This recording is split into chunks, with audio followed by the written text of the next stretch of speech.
No one in that cafe knew it, but the beggar who had just come in was actually the owner of everything. And what he would discover there would change Beanhaven forever. To the world, he was just another bum, but beneath the disguise beat the heart of Clint Eastwood, the elusive CEO of Beanhaven Coffee. It had been years since he had set foot in one of their 15 coffee shops as a customer, until whispers of chaos reached his ears, falling sales, embittered employees, and a coldness in the gentleness. Today he wasn't an executive, just Mark, a nobody with sharp eyes and a persistent intuition. What he saw next froze him in mid-step, a trembling figure rejected at the counter, clutching a plastic bag as if it were a lifeline. Why was mercy so rare here? Stay with me, dear reader, and tell me, what would you do if the truth looked at you through a cracked facade? Clint tugged at the brim of his grey cap, the false beard scratching his chin. As he adjusted his thick glasses on his nose, he recognized himself in the reflection of the car window. No trace of the polished CEO who had built Beanhaven, a chain of 15 coffee shops across the state, once a familiar face on the covers of business magazines. Today, he was just Mark, a sloppy nobody with a mission. It had been years since he'd stepped into one of their stores as a customer, and his stomach was churning with nervousness. The boardroom seemed like a distant memory, now replaced by an insistent need to see the truth for himself. For weeks, reports had been piling up like unpaid bills, customer complaints about rude service, employees leaving in droves and declining sales in several stores. Regional managers gave him excuses, supply chain problems, fierce competition. But Clint was no longer buying these explanations. She had turned Beanhaven from a single store into a thriving chain by trusting her instincts, and those instincts were telling her that something was rotten beneath the surface. Tired of the leaked reports, he decided to go undercover, starting with a store singled out for mismanagement. If she wanted answers, she would get them raw, unpolished, and straight from the source. The coffee shop was in a middle-class neighborhood, not the busiest in the chain, but it had accumulated enough red flags to warrant a visit. Clint pushed open the door, the bell above tinkling softly. The murmur of conversation and the clink of cups greeted him, but he kept his head down, blending in with the queue of customers. Behind the counter, the staff moved with a dejected air, not chaotic, just uninspired. His eyes fell on a woman with a manager's badge pinned to her shirt. Lisa. She was standing to the side, looking at her cell phone, her posture denoting disinterest. Clint clenched his jaw. She was the new employee that the regional team had praised for her efficiency. He would see for himself. He stood at the front of the queue, hands in pockets, watching a young cashier in her 20s fiddling with orders and tapping her fingers nervously on the till. The other employees chatted distractedly, offering little help. Clint was about to place his order when a movement near the entrance caught his eye.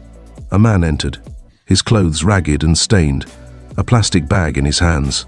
His aged face showed the weight of many difficult nights, and his steps faltered as he scanned the room, unsure. Clint watched him, holding his breath, waiting to see what would happen. Lisa sat down, and her cell phone fell to the floor beside her. "Hey, you, get out of here," she shouted, arms crossed. "We don't serve people like you here." The man shuddered and raised a trembling hand. "I just want some water," he muttered, barely audible. "I'm not bothering anyone." Lisa narrowed her eyes and raised her voice, and Ace said no. "This isn't a charity. Get out before I call the police." Clint's chest tightened, a slow burn of anger igniting. The man's shoulders slumped, defeat etched into every line of his body. "I'm sorry," he muttered, turning towards the door, the plastic bag rustling softly. Clint couldn't sit still. "Wait," he said, stepping out of line. His voice wasn't loud, but it carried enough weight to make Lisa turn her head. She stared at him, lips curving. "None of your business," she growled, crossing her arms. Clint ignored her and approached the man. "You just want some water, right?" he asked, keeping a firm tone. The man nodded, his tired eyes shining with faint hope. "I'll be out soon, I swear." Clint turned to Lisa and locked eyes with her. "It's just water." "Why can't he have a glass?" Lisa rolled her eyes in disdain. "We're not a charity. People like him scare off paying customers. You wouldn't understand." The words hit Clint like a punch. He clenched his fists, forcing his anger down, keeping his disguise intact. "I'll pay for it," she said, her voice low but firm. "By the way, give him something to drink and eat."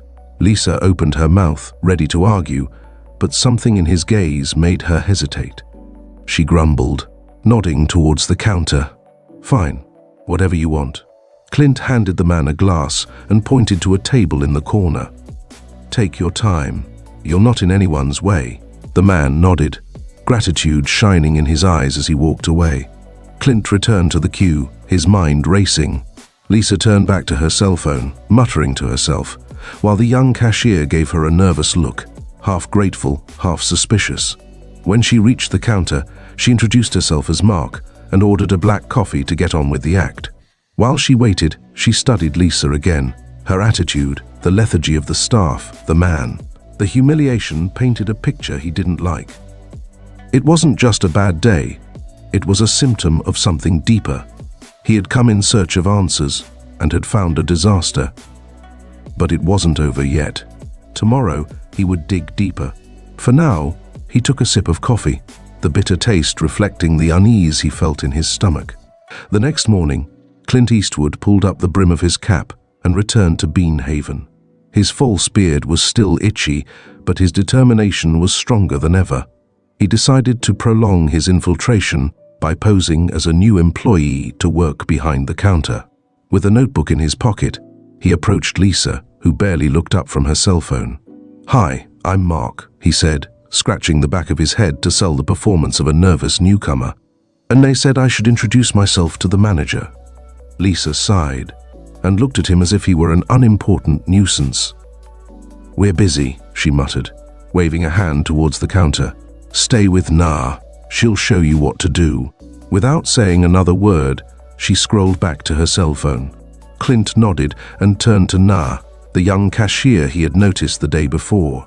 She was in her mid-20s, with dark hair pulled back in a messy bun, moving quickly but tensely as she balanced orders. "Hi, I'm Mark," he said, offering her a small smile. Na looked at him, her brown eyes wary but kind. "Hi, Mark. I didn't realize there was a new guy today," she said in a soft voice. "It's a bit of a mess in here, but I'll show you what to do." Clint liked her immediately. There was a quiet determination about her, a glow of warmth despite the chaos. Na handed him an apron and started explaining the basics, taking orders, serving coffee, dealing with peak times. As they worked, Clint kept an eye on Lisa. She floated across the counter, shouting orders when she deigned to look up. "Na, speed up!" she shouted at one point, even as Na was struggling with a queue of 6 customers. Clint gritted his teeth and poured himself a latte while Lisa did nothing to help. Na just nodded, jaw clenched, and carried on. She was good, efficient, polite, but the pressure was wearing her down. The tension increased an hour into the shift when a woman in a tight suit approached the counter. Her heels clicked loudly. "This is ridiculous," she said. Suddenly putting down a cup, I ordered a soy latte, not this sugary crap. "I'm a regular customer, doesn't that count for anything?" Clint recognized her type, a very important person customer who expected the world to bow down to her. Na turned pale and picked up her cup. "I'm sorry, ma'am. I'll fix it right away." Before she could, Lisa intervened, her voice full of false concern. "What's the matter?" The woman sounded furious. "The problem is that your team can't get a simple order right." "I don't have time for that." Lisa didn't hesitate. "Nah, what's wrong with you today?" she said aloud, turning heads. "You're making us look bad. Fix it and don't make a mistake again." Na's face turned red, her hands trembling as she refilled her drink. "It's not his fault," said Clint, stepping forward in a firm tone. The order was confused by the rush. Lisa gave him a look that could have curdled milk. "Mind your own business, rookie. He's ruining everything." The VIP woman muttered something about incompetence and left, while Na whispered a shaky thank you to Clint. The damage had already been done. Lisa stayed, scolding Na in front of the next customers. "If you can't handle it, maybe you shouldn't be here," she said, loud enough for everyone to hear. Clint's fists clenched in the pockets of his apron, but he stood still, picking up his notebook when Lisa's back was turned. She scribbled. Lisa blamed the team for her own failures. Nah overloaded, no support. Her pencil dug into the paper, anger boiling beneath her calm facade. As the day wore on, Lisa's behavior worsened. She scolded a teenage waiter for asking about a shift change, ignored a tray of spilled cups and rolled her eyes when an elderly man asked for help reaching the sugar bags. Meanwhile, Nah was hard at work, cleaning counters, restocking supplies, and even apologizing to customers Lisa had offended. Clint followed her, pretending to learn, but in reality cataloging her every move. "Is she helping?" he asked in a rare moment of calm, nodding to Lisa. Nah hesitated, looking over her shoulder. "Not really," she admitted. "She says management is her job, not the manual." Clint's stomach churned. This wasn't management, it was laziness disguised as authority. He jotted down another observation. Lisa disengaged, team morale toxic. The shift stretched into the afternoon, and the tension grew. A young couple complained that their drinks were cold. Lisa told them to take care of it before going back to her cell phone. Nah intervened, rephrasing the request with an apology.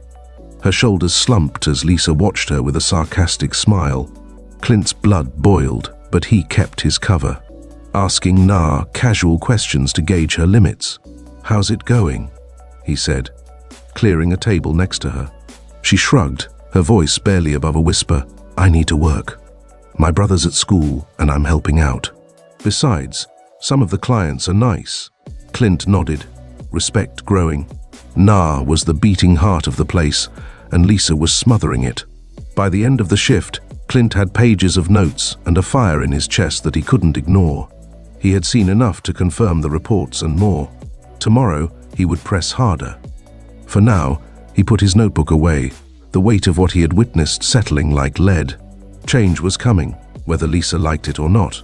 Lunch had barely finished when Clint Eastwood, still disguised as Mark, was wiping down a counter next to Nah. He had planned to wait to gather more evidence, but the air in the cafeteria was charged with a tension he couldn't ignore. Nah ran between the cashier and the espresso machine, clearly tired, while Lisa stretched out near the back, checking her cell phone as usual. Clint ducked his head, waiting for the next crack in the facade. It came sooner than he expected. The door opened, and a woman walked in with a baby clinging to her leg. She was in her 30s, her coat frayed at the edges and a diaper bag slung over one shoulder. The child was moaning and rubbing its eyes, and she soothed it gently as she approached the counter. "Can I have a small coffee?" she asked, in a tired but polite voice. Before Nah could register the request, the baby's cry turned into a high-pitched scream that echoed through the store. The woman straightened up, whispering apologies, but Lisa raised her head like a predator discovering its prey. "Hey!" she shouted, stepping forward. "You need to keep that noise down. This isn't a nursery." The woman straightened up and turned red. "I'm sorry, he's tired. I'll calm him down. I need a minute." Lisa interrupted her, raising her voice. "And I don't care. Paying customers don't want to hear your son screaming. Get out of here." The woman's eyes widened, a mixture of shame and defiance shining in them. "I said I'm sorry," she repeated louder. "I'll leave after I've had my coffee." Clint stood motionless, cloth still in hand, watching the scene unfold. Nah stepped forward, her voice shaky but firm. "Lisa, it's all right. I'll take her order quickly. She's not bothering anyone." Lisa turned to her, her eyes shining. "Excuse me. You don't tell me what's okay. Nah, keep talking like that, and you'll be out of a job." Nah shuddered, but didn't back down. "She's a customer. We don't treat people like that." The baby cried louder, and Lisa's patience ran out. "Enough. Both of you, get out of here now." The words hit Clint like a spark in gasoline. He dropped the cloth, his pulse racing. He had seen enough, much more than enough. The single mother hugged her son, tears in her eyes as she turned to leave, and Nah's hands clenched into fists, face pale with fury. Clint couldn't wait another second. "Stop," he said, his voice low but cutting. Lisa turned to him, her lip twisted. You again? Stay out of this, newbie, or you'll be fired too. Nah took a deep breath and raised his hand to remove his cap and false beard. His glasses were next, hitting the counter. The transformation was instantaneous. His sharp jaw, dark eyes and serene intensity replaced Mark with Clint Eastwood, general manager of Bean Haven. A sigh swept through the store. Nah's eyes widened, moving between him and Lisa. Customers whispered. Phones were raised to take pictures. I'm Clint Eastwood, he said, his voice firm but steely. I own this place, all 15 of them. For 2 days I've watched how you run things, Lisa, and that ends now. He turned to the room, raising his voice. Everyone, staff, customers, I'm sorry you have to deal with this. It's not what Bean Haven stands for. He fixed his gaze on Lisa. You're fired, effective immediately. The store exploded into chaos.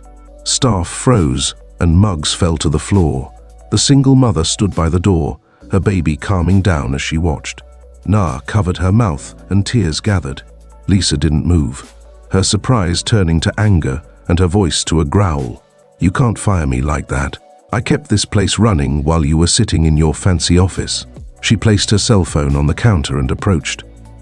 You think you can just walk in here, pretend to be a hero and fire me? I have rights. Clint stood firm, unmoving. You had a chance to do better. You chose to intimidate the staff, scare the customers and turn this place into a joke. I'm the owner. I decide who stays. Lisa laughed, a harsh, uneven sound. Oh, you're such a saint, aren't you? Coming in here disguised as a coward. You don't know the half of what it takes to do that. She grabbed her bag, pushing Nah hard enough to make her stumble. I'm not leaving. Call the police if you want. I'll sue you for everything. Chaos ensued. Customers screamed, some cheering for Clint, others yelling at Lisa. A waiter hid in the background, terrified, while another tried to calm the crowd. Lisa stormed behind the counter, knocking over a pile of cups and shouting about the unfair treatment she was receiving. Clint stepped forward, his voice rising above the noise. Lisa, leave now. Security is on the way. This isn't a debate. She threw a tray at him. He deflected it, the plastic sliding across the floor. Nah grabbed his arm, pulling him back. She's out of control. Be careful. Lisa's eyes flashed, her chest rising and falling. You'll regret this, Chan. All of you.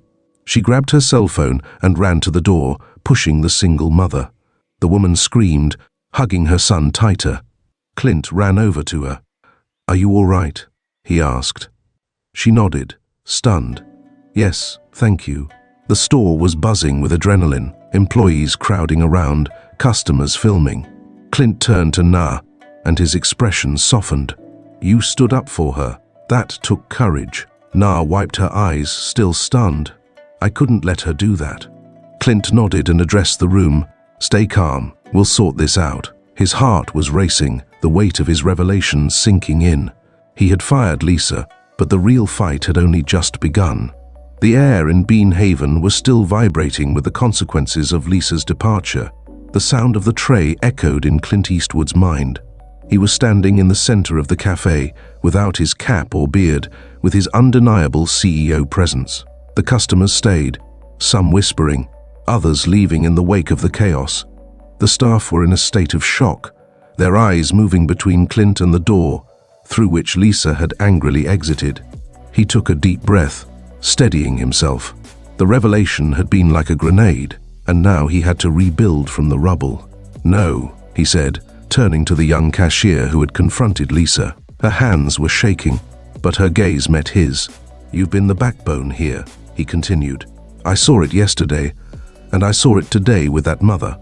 I'm promoting you to assistant manager, effective immediately. You deserve it. Nah's eyes widened, a tear running down her cheek. Are you sure? She whispered. Clint nodded, a slight smile playing on his lips. I've never been more sure of anything. You have heart and determination. This place needs it. The team murmured, some nodding, others exchanging uncertain glances. Clint raised his voice to address everyone. Lisa's gone, and she's not coming back. I've let this store slip away for too long, and it's my fault. But starting today, we're going to fix that. I promise better support, better leadership. You deserve it." He paused, looking at their faces. Some shone with hope, others with doubt. "Tomorrow a new manager starts. Her name is Clara. She comes from our center and knows how to manage a team well. Things are changing. Stay with me." The rest of the day became a blur of activity. Clint continued to talk to each employee, listening to their complaints, long hours, broken equipment, Lisa's outbursts. He wrote down promises to fix things. In the afternoon, he sat in his car, exhausted but determined. He had sacked Lisa, promoted Na, and set everything in motion, but he knew it wouldn't be the doldrums, not yet. Clara arrived the next morning, a woman in her 40s with a serene confidence that filled the room. Her short hair framed a face marked by experience, and her handshake was firm as she met Clint, still just Mark to most of the team. "I heard about yesterday," she said in a firm voice. "It sounds like it was a disaster, but I've cleaned up worse. Let's get this team back on track." Clint liked her immediately. She gathered the team together before the opening, standing by the counter. "I'm Clara, your new manager," she began. "I'm here to work with you, not about you. We're building something better together." Na, who now sported an assistant manager's badge, stood next to her, nervous but proud. The first shift with Clara was different. She hurried to serve coffee alongside the waiters, sleeves rolled up. Na delegated tasks with wavering authority, getting used to her role. Clint watched her from a table in the corner, sipping black coffee, this time without disguise. Customers noticed the change, smiles were easier, orders moved faster. But not everyone agreed. In the middle of the week, problems began to arise. Two baristas, Jake and Mia, veterans who had thrived under Lisa's relaxed rules, resisted. Jake, a thin guy with a perpetual grin, leaned on the counter during a break, ignoring Clara's request to refill his glass. "Lisa never made us run like this," Jake muttered loud enough for Na to hear. Mia, a sharp-tongued redhead, added, "Yeah, and what's this about teamwork? We were fine before." Na shuddered, her voice soft. "Clara's just trying to help us." Jake cut her off. "You're not the boss, Na. Don't pretend you are." Clint watched the exchange from his seat, jaw clenched. He had hoped that the team would pull together, but Lisa's shadow persisted. By Friday, dissatisfaction had spread. Jake and Mia were skipping tasks, whispering complaints to each other and ignoring Na's instructions. A younger waiter was skipping orders, nervous about the tension, and customers were complaining. The old atmosphere began to return. Clara took Clint aside after closing time. "We've got some Lisa loyalists," she said, arms crossed. "They're testing us." "Nah, try, but they still don't respect her." Clint couldn't stand by and do nothing. The next morning, he walked in unannounced, his presence attracting stares. "Everyone gather round," he called in a firm voice. The team gathered, Jake and Mia huddled in the background. "I've been watching," he said, his eyes sweeping the group. "Clara and Na are here to fix what I let break. Some of you don't like it. I understand that change is bad, but Lisa's way has destroyed this place. Sales are falling, people have left, customers have left. Do you want her back?" There was a long silence. Jake smiled, but Mia shifted uncomfortably. He focused on them. "Jake, Mia, you have to choose. Work with us or leave. I'm not begging you. It's my store, and I'm tired of the poison spreading." Jake's smile disappeared. Mia looked away. Clint softened, turning to the rest of them. "I'm not just a suit. I built Bean Haven from nothing because I believed in it. And you helped me do it right." Na stepped forward, his voice firmer. "He's not lying. I saw him here, listening. Give Clara a chance. She's good." The room changed. Some nodded, others hesitated. Jake muttered something and left, but Mia stayed, picking up a tray. Clint exhaled.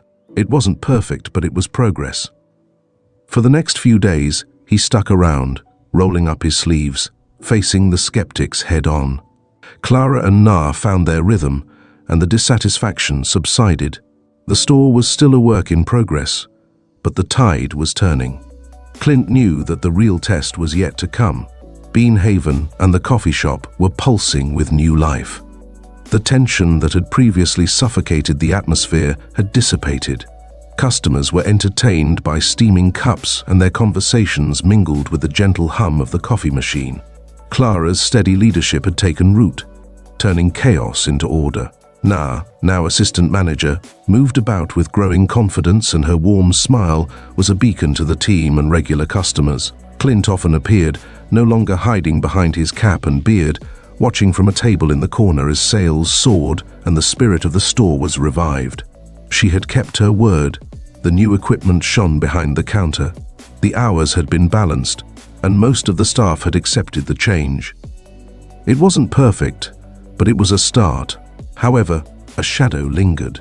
One afternoon, when the hustle and bustle had died down, Clint was flicking through his cell phone while sipping a black coffee when he received a text message from a regional manager. A message saying that Lisa had been seen near the store, talking to someone. His jaw tightened. She thought she had left, said goodbye, and disappeared. She looked around. Clara was restocking. Na was laughing with a customer. Nothing seemed out of place, but when she got up to leave, she saw Na coming out of the side door, phone in hand and face tense. She went to the window and leaned out. Na was whispering into the phone. "Lisa, I told you I can't," he whispered. "They trust me now. Stop pressuring me." Clint's heart sank. Na and Lisa. She waited for him to return and called him into the office. She spoke softly. "I heard you outside. What does Lisa have against you?" Na's eyes flashed with panic. "It's not. I didn't mean," she stammered. Clint leaned forward, firm but gentle. "Tell me the truth. I'm on your side." Tears flowed as she sank into a chair. She's been calling, threatening to lie, saying I stole money if I didn't help her destroy me. I was afraid of losing this job, my livelihood, my brother's rent. Clint's anger exploded, not at her, but at Lisa. "Why didn't you tell me?"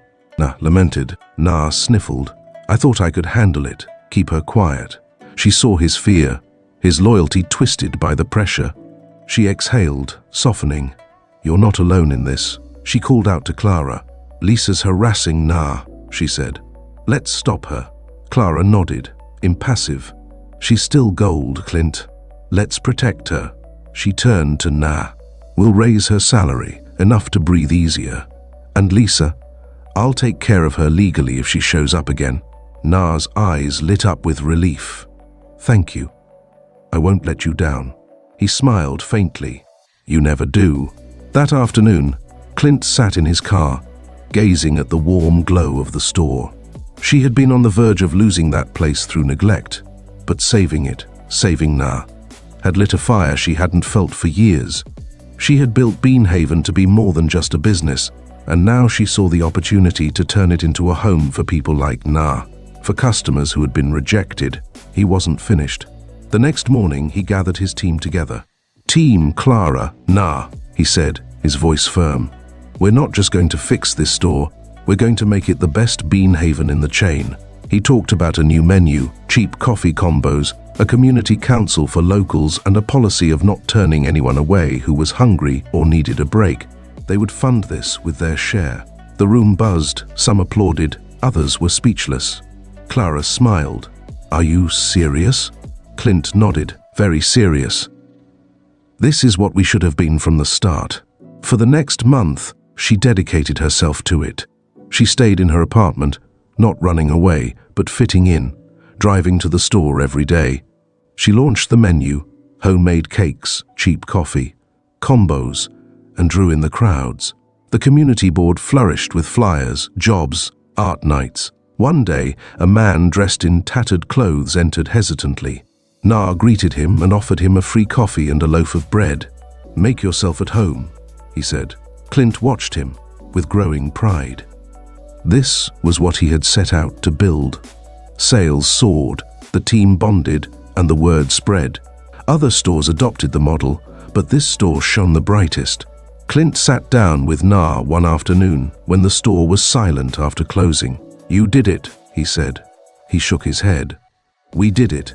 and we're just getting started.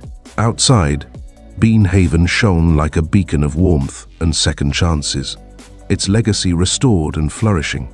From the revitalization of Bean Haven, we learned that compassion and responsibility can transform even the darkest corners.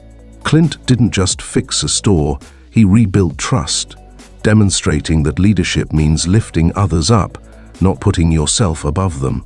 In life, we can all find a Lisa or be a Na. The choice to act with kindness, even under pressure, defines us.